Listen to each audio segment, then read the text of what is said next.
Паце Кавкалеска има 53 години. Таа е фармацевски техничар, потекнува од позната уметничка прилепска фамилија, а нејзиниот дедо по татко е носител на илинденска споменица.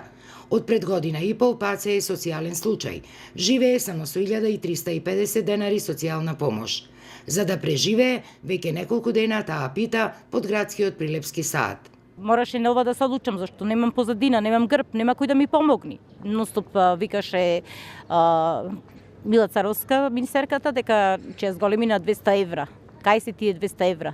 За 50% прошлиот месец се намали социјалната помош. Случајот на Паце го знаат во Центарот за социјални работи. Оттаму велат дека се што иследувало според законот веќе и било дадено. Понатаму тие биле немојкни, барем до моментот кога требало да биде донесен новиот закон кој требало да ја опфати оваа категорија граѓани во социјален ризик.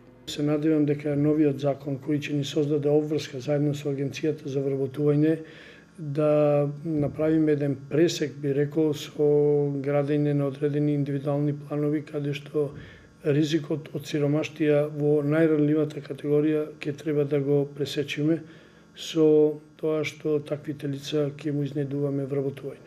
Непријатните животни услови во кои се нашла оставиле силни траги и врз психичкото здравје на оваа средовечна жена.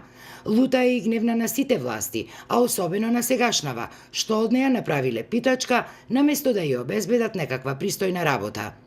Јас 2 години ве му барам често на партијата што дојде на власт, како стар член на СДСМ Прилеп. 2 години му барам упорно работа, тие нема никаков слух. Јас зарем би се одлучила на ваков срамен чин, ако има пари доволно за јадење. Заработува ли од овие 2-3 дена, еве колку што се? Колку за да купам лепче, најосновното, колку да каснам. А за сметките да ги платам овој месец ќе остане и неплатени.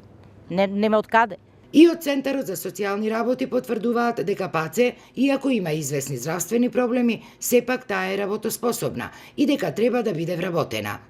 Ја оставивме Паце на нејзиното ново работно место, како што сама си се пошегува на својата мака, со надеж дека конечно ќе се најде некој кој на оваа жена ќе ја понуди некаква подостоинствена работа, барем колку за да преживее.